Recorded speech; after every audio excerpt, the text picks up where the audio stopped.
Okay, welcome back to CBS News 24/7. We are watching a ticking clock. U.S. AI giant Anthropic has until 5 p.m. tonight to agree to demands from the Pentagon or lose $200 million in government funding. Now, as that clock ticks, Axios tech policy reporter Maria Curi joins us live. So, Maria, what does each side want in this?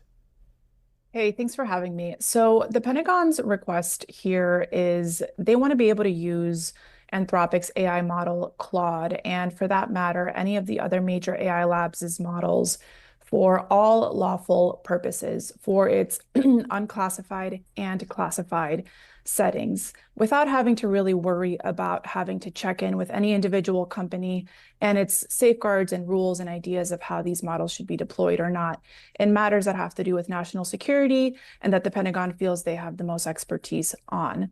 On the other hand, you have Anthropic that has, marked these two clear red lines that they don't want their models used for.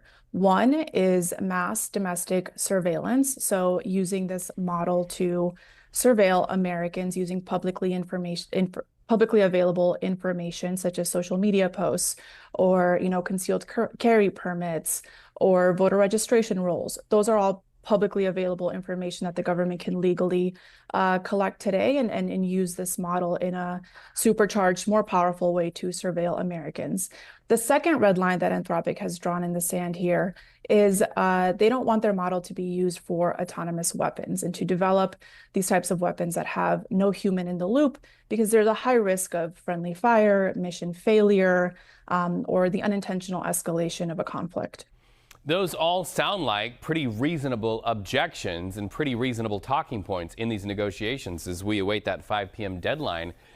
But I guess my question is this: if they don't comply, what does the Defense Secretary Pete Hegseth have as his options? Because I've heard it said in the industry today, if Anthropic doesn't continue down the road with the Department of Defense, they'll go to another AI company.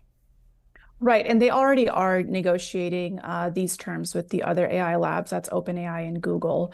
NextAI has actually already signed on to the all lawful purposes standard for classified use, I should note. But in terms of the punishments that have been floated out there from the Pentagon, one is the Defense Production Act, which is essentially to use an authority that the government usually reserves for national security emergencies to compel private industry to take a certain action. So, for example, during the pandemic, this was used to compel companies to make more vaccines and medical equipment. The second one that we are tracking, and that seems to be more of an option right now, is designating Anthropic a supply chain risk. And what that means essentially is that any company that does business with the Pentagon has to certify that they no longer do business with Anthropic. And we reported earlier this week that the Pentagon had already started the process of reaching out to Boeing and Lockheed Martin and major defense contractors. So the threat there will handicap your ability to do business. Right, and it would be a much bigger financial hit to the company than the $200 million contract. This company is worth billions and billions of dollars. $200 million is a drop in the bucket. But if they are cut off from that business, it could be a much more significant blow. All right, we know you're watching it as the clock ticks there. Again, 5 p.m. Eastern deadline for Anthropic to strike a deal with the Department of Defense. Thank you so much, Maria. It's nice to have you on CBS News 24/7. Come back. Join us anytime.